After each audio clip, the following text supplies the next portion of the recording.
Good early morning. Well, I'm so sorry about my video mix-up.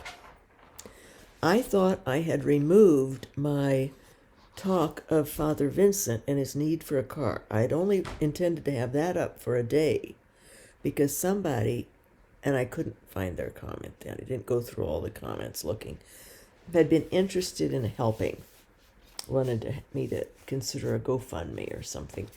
And it turned out it was better to do it this other way. And I think God wants me just to do it on my own.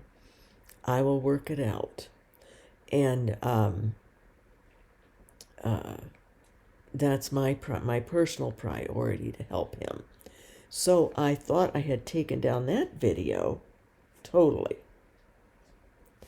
But I would put up a video. I had done a video last night about getting over peopled. I call it that. I don't know, maybe some of you get this way. But I had gotten hooked up, or a person had approached over internet, someone that I had known was in one of my older sister's classes in school. And I knew of the person from her years ago in high school, remembered the name, and knew the person had married a relative of mine in the later years of their lives, had married this person. And I had contacted the relative maybe a year ago, I don't know.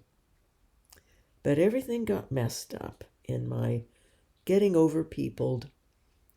And I don't even want to get into it, how I get over peopled. And my life is as a mystic and a hermit. And I can't get off track.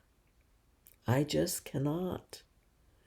I'm not wired for the temporal. And then when I don't want to hurt someone, and the person maybe gets dependent on me for communicating or whatever it is, and they're in the temporal, where they belong, they're in the temporal. Nothing wrong with being in the temporal. God has people in the temporal. I don't belong there. I don't belong there, and I end up crashing. It's like I'm in a wrong way lane of multiple lane highway. All these cars whizzing, many of them right at me, when I'm in the wrong lane because I got out of my lane. I go over this in my life from time to time, where I misinterpret. I don't discern properly situations or relationships. As it turns out, this person who evidently wanted to, or felt that I needed someone to talk with, or to write back and forth with, and I thought, well, maybe it's a spiritual assignment. That person probably thought, oh, here's this poor lonely sick person, and moved right in on sort of running my life a little bit, or whatever you'd call it, involvement of communicating over what I call popcorn communication. It's just not my way. It's not how I'm geared. So I finally had to realize I've gotten myself over peopled again. And I can't do that. I can't cope like that. I'm driven on the spiritual. That's what sustains. And I even wrote to the person who said, well, what did you think when I let you know I'm a hermit? This how hermits are. Mystic, this is, but I go right into my flaws of trying to figure out how to connect with someone who's out there in the world or used to the world. I don't even know what to talk about, really. I'm not into popcorn talk. I try. That's why my adult kids, they get frustrated. They can tell. It's not my natural. It's not my mode. It's not how God created me. And I know, St. Paul wrote, be all to all people. He wasn't. He was more of an active works of mercy person. He had an active job to do for God out in the temporal world, actively proclaiming the good news, but yet out among people in the world and doing things more out. He was more doer. And maybe when I'm deceased, I'll find out. I've never felt that Paul wrote Hebrews, the book of Hebrews in the Bible, or that epistle of Hebrews, the letter to the Hebrews. Someone, if he did, maybe he was in an altered state of consciousness, in an ecstasy, and that came out because it is surreal. It is mystical writing. Hebrews is. It has a totally different tone and flow and rhythm than do, say, other epistles, like the book of Acts, or that Luke is ascribed to that, but other books that Paul wrote, other letters, that Paul wrote. Romans has some, but still it's more energized in activity of the active world. And so anyway, that's an example, though. Even in what the apostles wrote, say the book of Revelation with John, it depends on who's writing it and who's speaking. They are geared differently. John the Baptist was geared differently. He wasn't just out in the world to be out in the world. And he got overpeopled. The prophets, people who had to get away and be with God. And you understand this, but I'm trying to get this person to understand who is, of course, feeling like I'm rejecting and has other people, plenty of people, lots of people the person knows, and her own family. They get along great. They love and adore her. And they pick up the phone and just chat. And it's good. It's wonderful for them. But it's not my path. And I have caused a problem by allowing it to get any further than and I did let it get on, because I have this discernment problem. I keep thinking some positive ideal is why somebody has contacted me, or a dream, or different things. So, and I have to understand that sometimes God is letting me understand, no, don't go there. Don't do that. But that isn't what I'm to be doing, and it's not someone I'm to be connected with or let them get dependent on me. People in the spiritual realm, or in the spiritual walk, don't court a lot of dependency. That's why Jesus had to keep going, and he would go off to deserted places. He needed to get refilled. And the people who were around him were purpose-driven for God. It was about God and dying to self. So got myself into it. I'll get myself out of it, but it's hurting someone. And I have to know to stay clear of idle, I guess I'd have to call it idle relationships or something, with people who have their own place in the temporal, fine and well. And I was so busy thinking that God had some mission for me to help that person become more in tune spiritually or interested more. And we could write back and forth of maybe she'd even become interested in reading a book, or I would sometimes write out some things that I was sharing, that I was learning, like of Catherine of Genoa and stuff. I would write about that, but the person wasn't interested in any of that. So I then devolve into popcorn chatter. And it was becoming exhausting trying to think up and writing out what I ate or what I did, or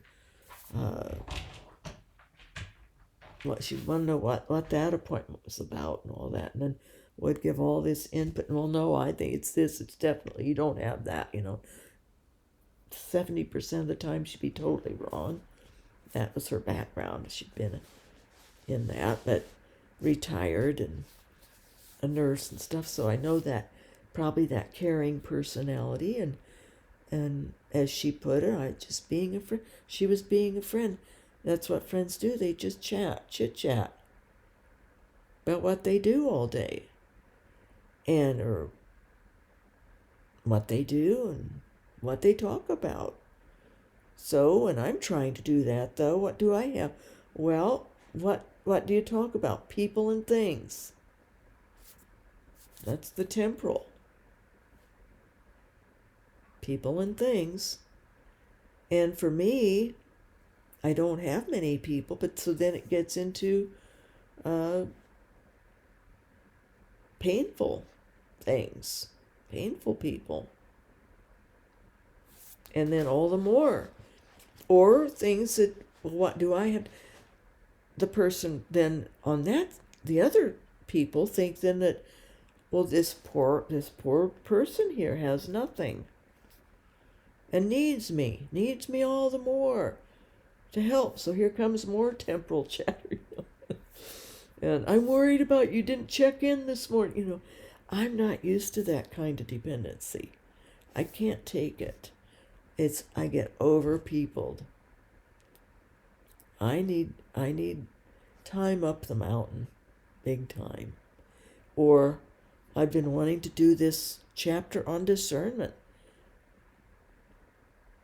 And instead, people stuff comes up, or then temporal, and that's fine. And I understand something like Father Vincent, his temporal need.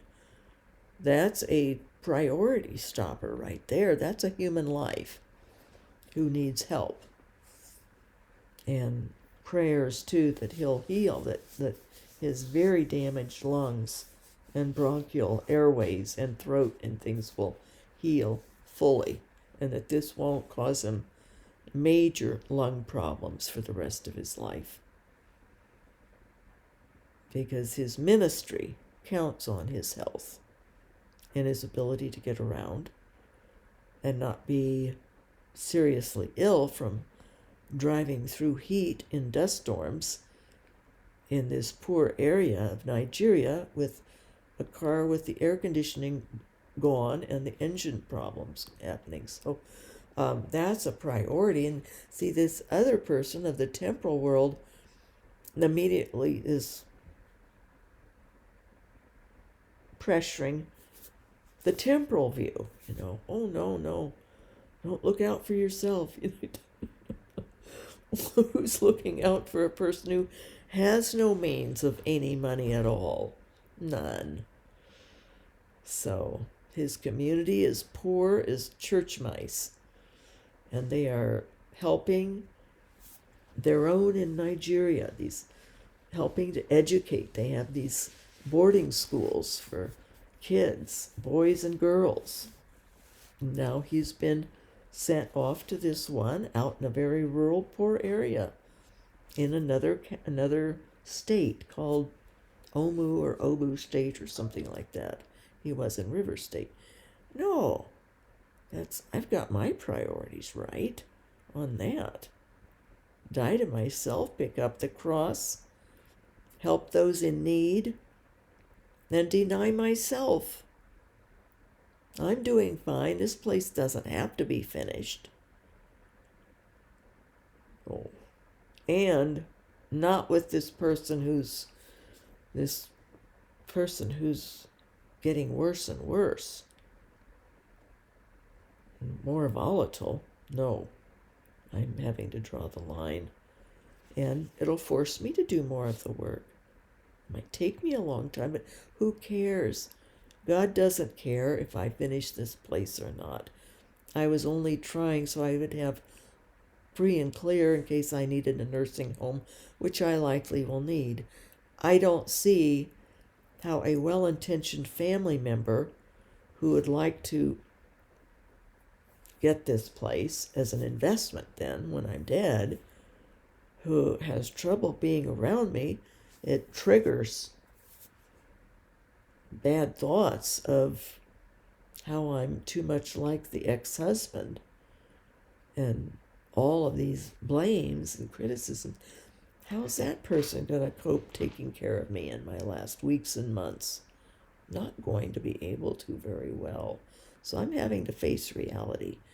And but my priority, of course, is to help a person in need who's in dire need and bodily need of something that will help the person a great deal.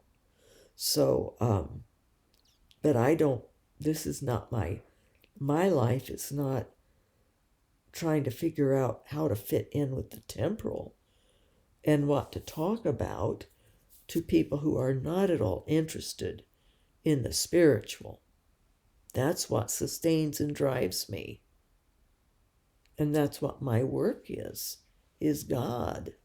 That's my purpose. That's what I'm to be proclaiming and talking about and thinking about for those who are interested. And when those aren't interested, we're to do is just let them go away. But then if they're not going away, what do you do? Then we have to put on the brakes and realize, oops, I shouldn't have gotten involved in the first place. I shouldn't have let it go on this long. I should have known better. I should have known myself as I am and remembered and find out initially, is this what you're interested in? Are you interested in more of the spiritual life? That's what I can offer. And I can't offer other. I can't offer temporal friendships. Popcorn chat. And popcorn's good and fine and tasty. It's entertainment food while we're watching the game or the movie. That's not what hermits do. Not what they're interested in. I'm not. Have never been. Not in high school, not in junior high, not in college. I had to go to the games to play my clarinet during the intermissions and at the halftime show of the football game. And had to suffer through being there. They did let us leave at the third quarter. I think I was probably the only one that wanted to leave. I'd take a book with me for in between. And I think part of that is the mystic of me. I had to have something to focus on, or I would just be overwhelmed and overpeopled. And the ball going back and forth down the court and who got it in the little hoop wasn't really of interest. I would try at times to act like I was very interested to fit in, but it never was my thing, none of that. And so I'm trying to explain to this person, I am different. I accept it. It's fine. This is my world. This is how God created me. And I can't do this other. It's too much strain and effort to even try to think of anything that that person's interested in to chit chat about in a messages back and forth, and so then I end up talking about what I'm doing, and then the person gets over involved in what I'm doing and starts interjecting what I should do or should not do because the person's bored, basically, I guess, and needs more people to fill up the day and night. So I got myself in trouble. And it's my responsibility not to, because as I know in the paradigm of the floaters and the dockers that the Holy Spirit gave me these insights on years ago, and I wrote about it. I haven't shared. I have to get my old binders out and go over some of these things, because maybe it'll be helpful to you all, because I think you can relate with some of what I'm saying. That we understand how we are, and we understand how they are, but there's no way they can understand how we are. They just can't. We can try to explain, and I have done so with this person, but they can't get it. They can only see from their perspective how it looks. This poor person here has no one. It doesn't understand. God has me available for anyone. And if I'm filled with a lot of people dependent, and I'm their marionette, filling space in their days, typing away, trying to figure out what might connect for them, and then have to realize they're not at all interested in the spiritual, just as the handyman isn't either. And that's why he's here to do a job, but when he's not really doing it well and gets ugly, then no, then it's over. Then that assignment didn't come into anything that God intends to continue. Jesus had that happen to him. He would be talking, and people. So remember when he was explaining about eating his body and his blood, and people were freaking out and thinking, no, he's gone too far, he's gone berserk, and this is craziness, and they left. We can't take this kind of talk. They couldn't understand the spiritual implications and the connectiveness of what it meant. They could get the vine and the branches, sort of, but not the body and the blood. Not his that he was living water. Not, drink my blood, eat my flesh, you will have life in you forever. They couldn't understand that spiritual image and what would become a reality then with the breaking of the bread and the sharing of the wine, the consecration of the bread and wine at the Last Supper then. But I think Jesus, in a way, knew he had to test the waters or cast the nets, in essence, and share some of these things and let those who could not take it depart. And that's when he got down to the nub of who he knew were going to be his apostles, the ones that he would have as his inner 12 who could continue the church, of which he is head, and we all, and they are all the body. So that's sort of an image maybe we need to keep in mind, I do, of once you find out that the assignment was not an assignment of spiritual. And you find out and ascertain the person has plenty of people in their lives. They don't need me as a token or as yet another person to help fill in, to make purpose or boredom go away or something, or to feel like, well, I've got yet another friend. How many friends do we need at our ages? So I have a friend in Jesus. There's a song, a hymn like that.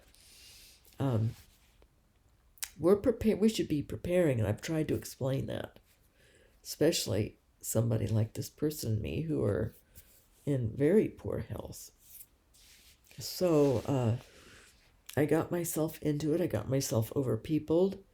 It was my responsibility to look out for the other person. And I assumed when I explained I was a hermit, they would get it, but no, they can't. Not even someone who was married she joined the Catholic Church, she's no longer, and is very angry against it. That should have been a tip-off right there. But I thought, well, maybe she'll become reinterested in church. And I didn't care what church, any church. And she did mention if a certain one that she grew up in as a child were in the area, she would try to go. But, and could go, but that's not the interest. It's not the purpose for the person, but it's mine.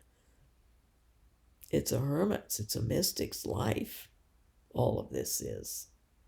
So I went somewhere I shouldn't have, and now I'm hurting the person because I have to stop it.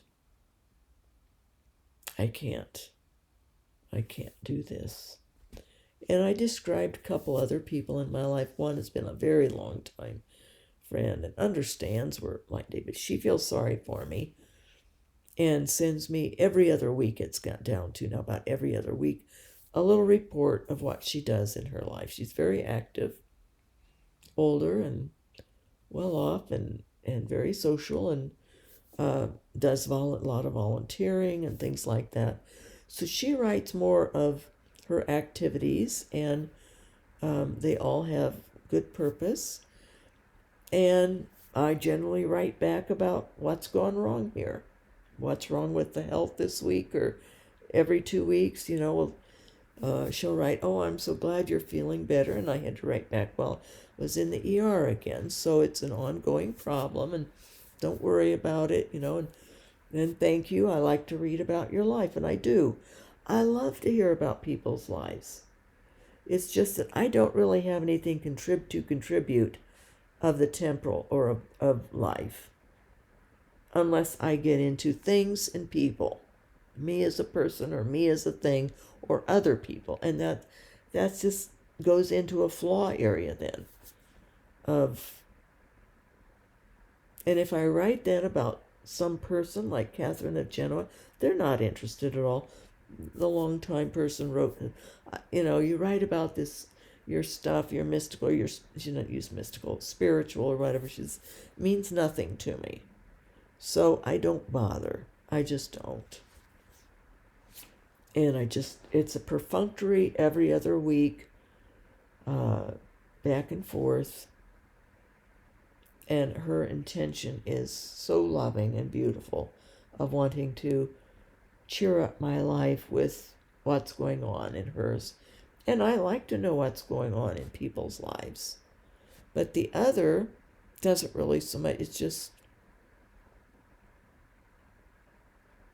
popcorn. So, and there's plenty of other people the person can popcorn with and does. That's her view of friendship, is of just chatting about things of the day or what they do and what they eat and that. And when I tried doing that in kind, it just sucked the energy right out of me.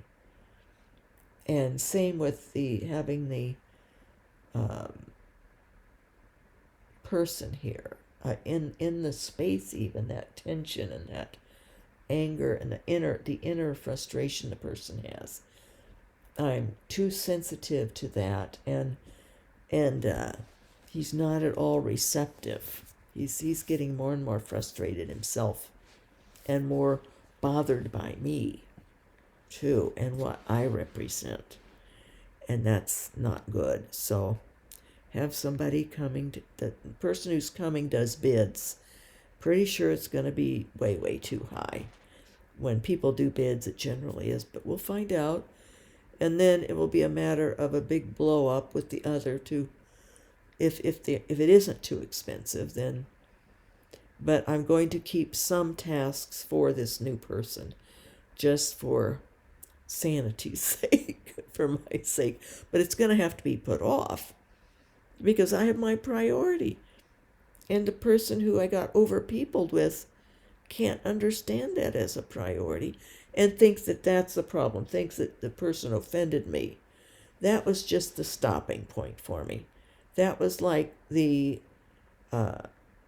telling me what to do too far went, when I recognized and had to say bluntly, we are just so different. I haven't come out and said we really have nothing in common other than we're both sick old people.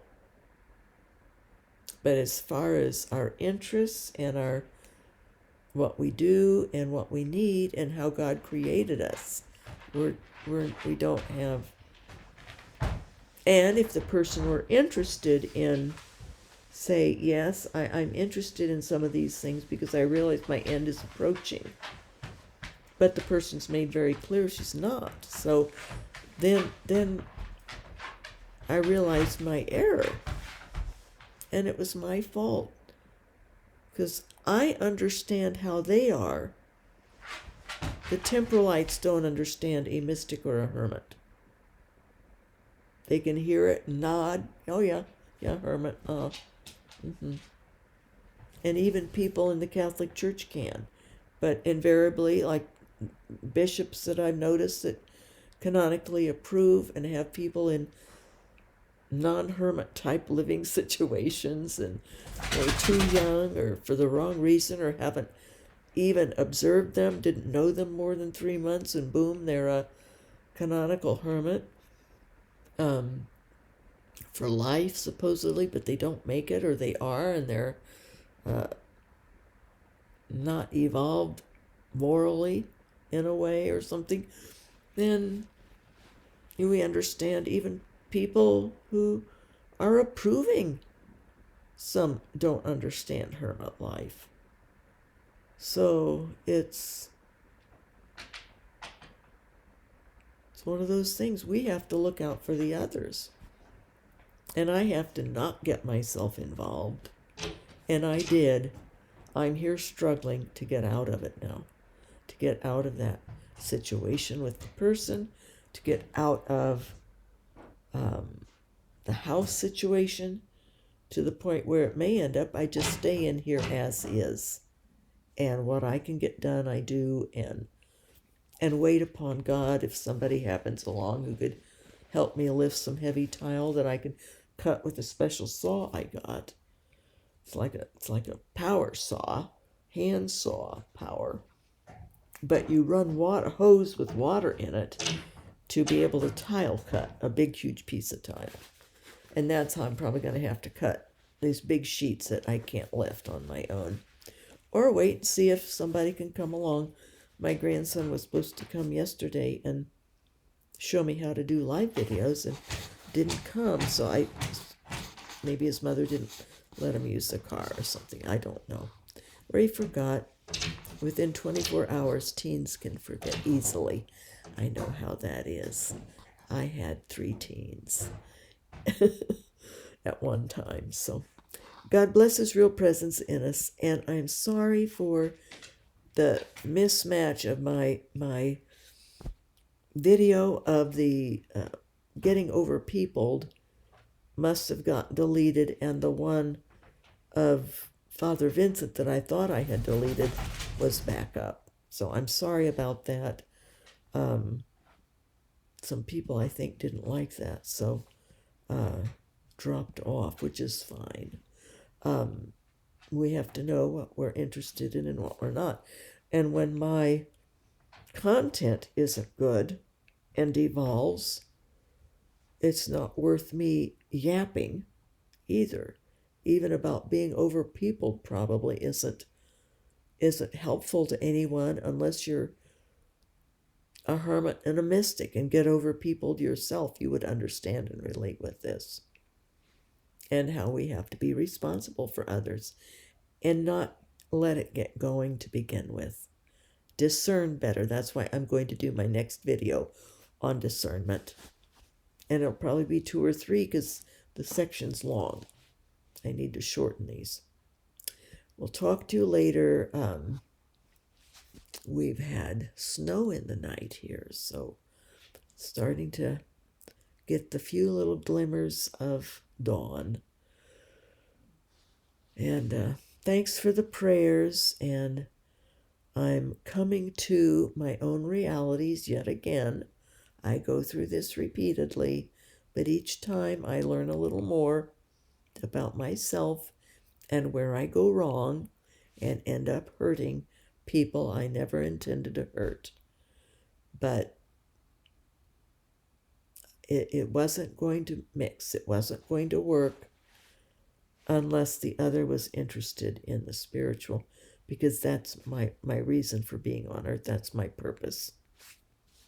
And that's what a hermit and mystic is for. And other people, I have to explain it even more bluntly and clearly up front if anyone takes interest in me. Again, talk to you later, hopefully later today, on discernment. Discernment of spirits, discernment of situations.